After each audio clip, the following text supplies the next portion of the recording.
Bienvenue dans la base trading, on va prendre en review le gold aujourd'hui. On avait vu un super setup dans la base trading avec un retour au niveau du ratio des 4620 pour une impulsion haussière et une target qui indiquait les 5167. Hier on avait dit de faire attention car on pouvait opérer un retracement plus profond. Donc déjà jouer pour un rebond, la MA18 pour un rebond qu'on a eu. Mais on disait qu'on avait ouvert en gap au niveau du H1 à 4659 $, ou pourrait opérer un dip plus profond si cette zone ne tenait pas. Donc on voit que là les boules font tout ce qu'ils peuvent, hein. On rentre bien sur le volume profile, mais un dip plus profond pourrait être opéré au niveau de l'or. Maintenant on va passer sur le silver.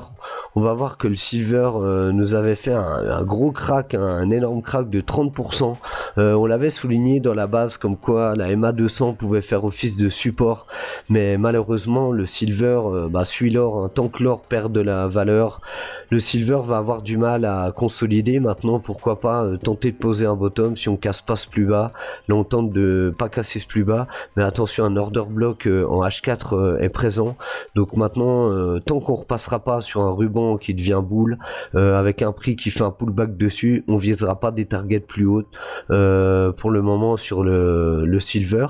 Donc voilà un peu le plan, peut-être attendre des targets ou des structures un peu meilleures. Là on va regarder au niveau du momentum, on a un momentum qui perd de la force, hein. Donc si on passe dans le momentum bearish, hein, on pourrait aller atteindre des targets vraiment plus basses, notamment cette zone, hein, cette zone des 52 $, hein, si on opère un dip plus profond, hein, ça nous ferait ni plus ni moins revenir sur ce range et faire un pullback. Donc on va noter cette zone en dollars. Voilà, maintenant on va passer en review le SP500. Donc dans la base nous on était quand même bearish, hein, on avait donné un setup bearish en H4 parce qu'on peut se permettre de long et de short le SP500 même si la tendance est de fond et boule. Donc on avait donné un setup ici, hein, mardi 3 février pour viser l'order block. Et c'est ce qui s'est passé. Maintenant de là à long l'order block on n'était pas pour, parce qu'on avait passé sur un ruban bearish, et là actuellement on tente de poser un bottom au niveau de cet order block.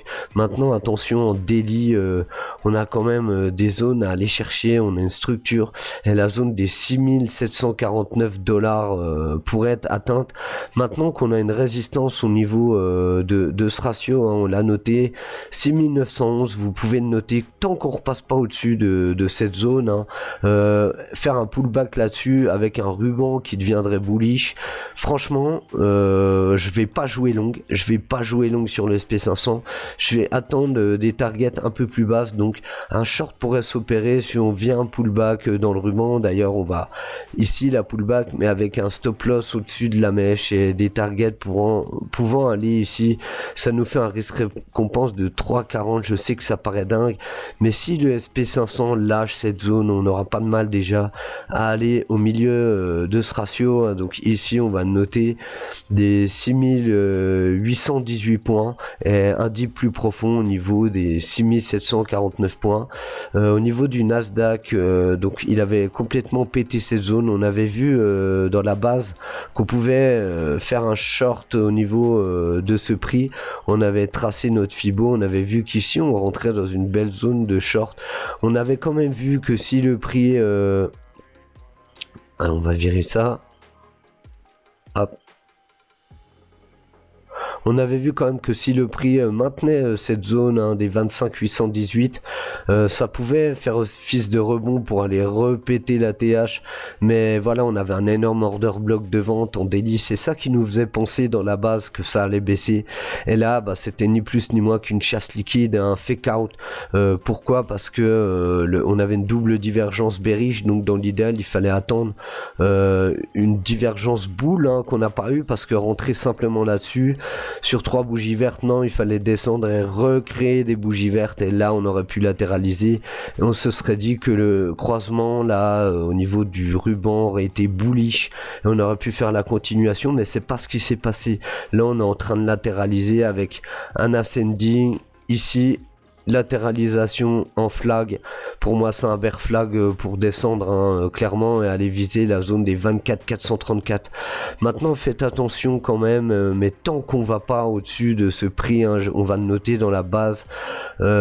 Ici, on a le prix en dollars des 0,25. Tant qu'on va pas au-dessus, clairement, il n'y a pas de signal de retournement. On va noter la zone de résistance. Afin que vous puissiez bien voir où sont les validations pour opérer un setup bull, un long. Voilà, il faudrait passer au-dessus de cette zone et avoir un ruban H4 qui est bull. Le ruban est baissier, donc pourquoi pas avoir un petit rebond, mais de là toujours à chercher des rebonds au lieu de jouer la tendance, c'est quand même pas le bon plan pour moi. Et voilà, rien de plus à dire au niveau du gold, du silver, du SP500, du Nasdaq. Si ça vous a plu, likez les vidéos et on verra la prochaine fois les actions, notamment Tech2 qui m'avait été demandé. C'est l'action de GTA. On avait dit dans la base qu'on attendait les 0,382, on y est actuellement, donc on peut analyser les actions. Et n'hésitez pas à liker et faire monter la chaîne. Je fais des analyses quotidiennes de crypto-monnaies et de métaux, mais je vais séparer les vidéos afin vraiment que ça soit beaucoup plus limpide. Prenez soin de vous, bang bang.